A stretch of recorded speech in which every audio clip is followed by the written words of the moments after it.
हाय। अगर आपको भी समझ नहीं आता कि स्विच केस कैसे काम करता है या फिर आप कंफ्यूजन हो जाते हो कि एफएल्स यूज करें या स्विच केस यूज करें, तो आज का वीडियो ये आपके लिए है, क्योंकि आज हम सीखने वाले हैं स्विच केस के बारे में। क्योंकि आज मैं आपको स्विच केस को जीरो से लेकर प्रैक्टिकल एग्जाम्पल के साथ आज हम लोग समझने वाले हैं। सबसे पहले एक सिनारियो समझ लेते हैं। मान लो कि आप एक प्रोग्राम बना रहे हो जहां यूजर एक दबाए तो मंडे, दो दबाए तो ट्यूसडे, तीन दबाए तो वेडनेसडे। अब आप क्या करोगे? आप इफ एल्स लिखोगे बार बार। तो क्या होगा? कोड लंबा होता जाएगा, क्योंकि जब भी आप इफ एल्स लिखोगे तो आप इक्वल इक्वल ऑपरेटर का यूज करोगे और इससे कोड क्या होगा? हमारा लेंदी हो जाएगा।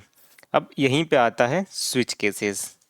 स्विच केसेस क्या होता है? जनरली एक कंट्रोल स्टेटमेंट है जो कि एक वेरिएबल की वैल्यू को मल्टीपल केस से कंपेयर करता है। जैसे मान लीजिए हम यहाँ एक इनपुट देंगे वेरिएबल, और एक केस क्या करती है? एक कंडीशन की तरह काम करती है।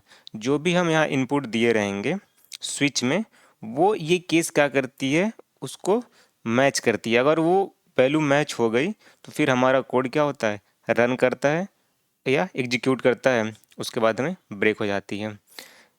ठीक है, इसको हम कोड से समझ लेते हैं कि ये कैसे काम करता है। अगर आप सिंटैक्स देखते हैं कि हम यहाँ स्विच लिखते हैं, फिर हम यहाँ वेरिएबल या फिर एक्सप्रेशन लिखते हैं जिसमें हम जो इनपुट वैल्यू पास करनी होती है। फिर केस है, ये कंडीशन की तरह काम करता है। अगर ये वैल्यू इससे मैच कर गई तो ये क्या करता है? कोड को एग्जीक्यूट कर देता है। इसमें क्या होता है? ये सिर्फ फिक्स्ड वैल्यू के लिए काम करता है। लेट्स से कि अगर केस फर्स्ट इसको नहीं मिला, मतलब इसकी वैल्यू इससे मैच नहीं हुई, तो वो केस टू पे जंप कर जाएगा सीधे। या फिर बोल सकते हैं कि जिस केस से इसकी वैल्यू मैच करती है डायरेक्ट वो वहीं जंप करता है और फिर वो वाली कोड एग्जीक्यूट हो जाती है। ठीक है, इसको हमें कोड से समझ लेते हैं और हम एग्जांपल लेंगे वही कि जब एक यूजर एक दबाए तो मंडे आए, दो दबाए तो ट्यूसडे आए। ठीक है, मैं क्या करता हूँ? मैं आईडी खोल लिए और मैं यहाँ पे क्लास बना रखी है और हमने एक मेन मेथड बना रखा है। मैं क्या करता हूँ? यूजर से इनपुट लेंगे हम। उसके लिए हम स्कैनर क्लास लेंगे। Scanner equal to new scanner system dot in. ठीक है, हम क्या करेंगे? सॉर्ट, हम इंटर द नंबर। अब हम कौन सा नंबर दबाएंगे तो वो डे आए। हम क्या करते हैं? S c dot next, next int ले लेते हैं। क्यों? क्योंकि हमको यहाँ इंटीजर लेना है और हम लेते हैं इंट डे। ठीक है, अब देखो, अगर आप सिंटैक्स देखेंगे तो पहले क्या है? स्विच है और उसमें हमें वेरिएबल पास करेंगे जो कि हम इनपुट लिए हैं यूजर से। फिर हम केस लिखेंगे और फिर स्टेटमेंट और ब्रेक कर देंगे। तो देखते हैं, पहले मैंने क्या किया? हमने यहाँ स्विच लिया और हमारे पास क्या है इनपुट में? डे। ठीक, बंद कर दिया। हम यहाँ केस वन लेते हैं। वन क्या है? सॉरी, अगर केस वन हो यानी इनपुट वन हो तो क्या हो? मंडे हो। ऐसे ही, और फिर मैं इसको ब्रेक कर देता हूँ। अगर अगर ये कंडीशन मैच कर गई तो हमारा इनपुट क्या हो? हमारा आउटपुट मंडे हो और फिर ये कोड ब्रेक हो जाए। अब मैं क्या करता हूँ? इसी को उठा के मैंने पेस्ट कर दिया। Paste to case three. ठीक है, हमने यहाँ टू ले लिया। अगर केस टू हो जहाँ पे ट्यूसडे हो, अगर थ्री हो तो यहाँ पे वेडनेसडे हो। अगर इन तीनों में से कोई सा भी केस मैच नहीं किया इनपुट से, तो फिर हम यहाँ पे एक डिफ़ॉल्ट प्रिंट करा देते हैं। डिफ़ॉल्ट जो कि होगा इनवैलिड। ठीक है, अब देखो, मैं क्या करता हूँ? कोड को रन कर देता हूँ।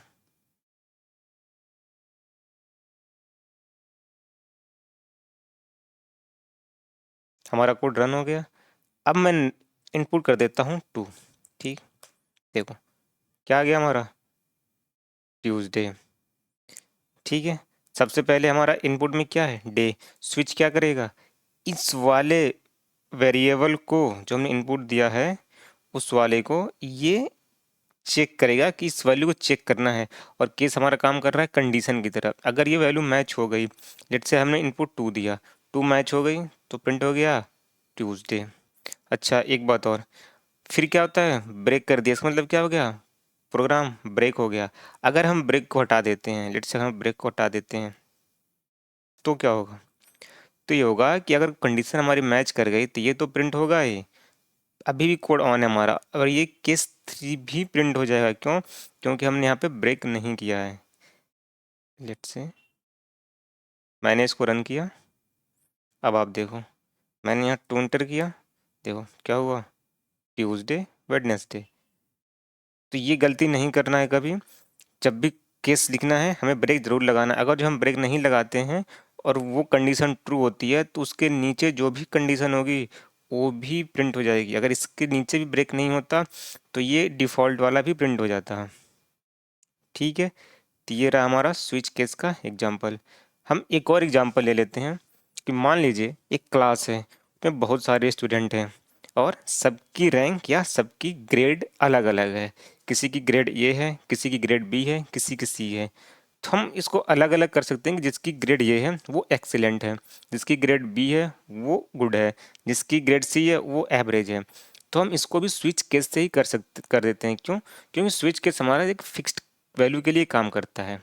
जैसे कि ग्रेड ये है तो ये क्या हमारी फिक्स्ड है, ये लेस देन और ग्रेटर देन पे काम नहीं करता है, ये सिर्फ फिक्स्ड के लिए काम करता है। तो मान लीजिए अगर हमको ग्रेडिंग सिस्टम के लिए बनाना है स्विच केसेस या एग्जांपल देखना है तो हम क्या करते हैं, लेट्स से मैं इसी में कर देता हूँ इंटर द ग्रेड। हमारे पास ग्रेड है ए बी सी और डी। ठीक है, और हम क्या करते हैं यहाँ पे, जब भी हम ए बी सी डी लेंगे तो क्या होगा, कैरेक्टर होगा। तो हम क्या करेंगे यहाँ पे, सी डॉट नेक्स्ट, हम नेक्स्ट ले लिए। इतना क्या करता है, ये स्ट्रिंग को रिटर्न करेगा। और आगे हम कर देते हैं कैरेट 0। इसका मतलब ये है कि जो भी स्ट्रिंग के इंडेक्स 0 पे होगा हमें उसकी वैल्यू क्या होती है चेक करनी है, यह रिटर्न करेगा। अब यहाँ हम कैर ले लिए और ग्रेड ले लिए। ठीक है, और मैं इस ग्रेड को यहाँ पे पास कर दिया। अब देखो अगर केस क्या है, कैरेक्टर लेना है, ये है तो हो यहाँ पे एक्सीलेंट, और अगर बी है तो क्या हो, तो ग्रेड सिस्टम क्या हो, गुड हो। अगर यहाँ पे सी है तो क्या हो, एवरेज। ठीक है, क्या हो यहाँ पे, एवरेज। मैं एक कंडीशन और ले लेता हूँ,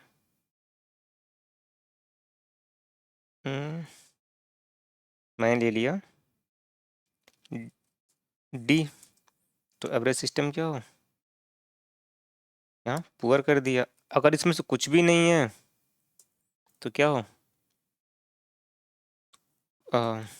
लेते हैं नॉट फाउंड।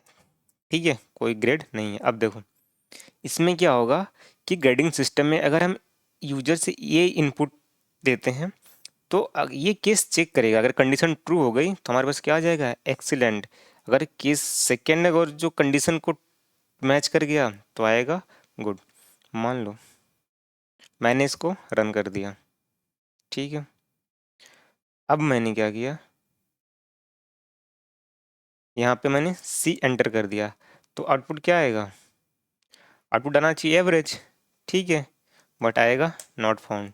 क्यों, क्योंकि स्विच केस जो हमारा होता है वो केस सेंसिटिव होता है। मैंने यहाँ क्या लिखा है, मैंने यहाँ दिया है कैपिटल में और मैं यहाँ दिया हूँ स्मॉल में। इसलिए हमें शायद ध्यान रखना है कि स्विच केसेस जो है वो केस सेंसिटिव होता है। अगर एग्जैक्ट मैच करेगा तो ही एग्जीक्यूट होगा। अब मैं क्या करता हूँ, यहाँ पे सी लिख देता हूँ तो क्या होगा, हमारा ग्रेड क्या हो गया, एवरेज। अच्छा, अगर आपको इसको केस इनसेंसिटिव बनाना है तो हम क्या कर सकते हैं, हम यहाँ लिख सकते हैं कि ग्रेड जो है वो हमारा वो character dot to upper case और ग्रेड कर दिया हमने, ठीक है। अब इससे क्या होगा कि जो ग्रेडिंग सिस्टम है, जो भी कैरेक्टर आएगा वो ऑटोमेटिक क्या होगा, अपर केस में कन्वर्ट हो जाएगा। ये स्ट्रिंग का मेथड है, इसको आगे हम लोग जब सीखेंगे तो इसको भी देख लेंगे। लेट्स सी मैंने क्या किया यहाँ पे, ये स्मॉल में इनपुट कर दिया, आउटपुट क्या आ गया, एक्सीलेंट। इसमें क्या हुआ, जो हमने इनपुट दिया हुआ था स्मॉल ए, ये इस मेथड ने उसको अपर केस में कन्वर्ट कर दिया। कैरेक्टर क्या है, क्लास है, ठीक है। और फिर हमारा एक्सीलेंट प्रिंट हो गया। तो ये रहा हमारा स्विच केसेस। उम्मीद करता हूँ आज का वीडियो अच्छा लगा होगा, और वीडियो अच्छा लगा हो तो लाइक करिए, कमेंट कर दीजिए, और हाँ, वीडियो को सब्सक्राइब जरूर कर लीजिए, क्योंकि जब भी न्यू वीडियो आए तो आपको जल्दी पता चल जाए। मिलते हैं अगले वीडियो में।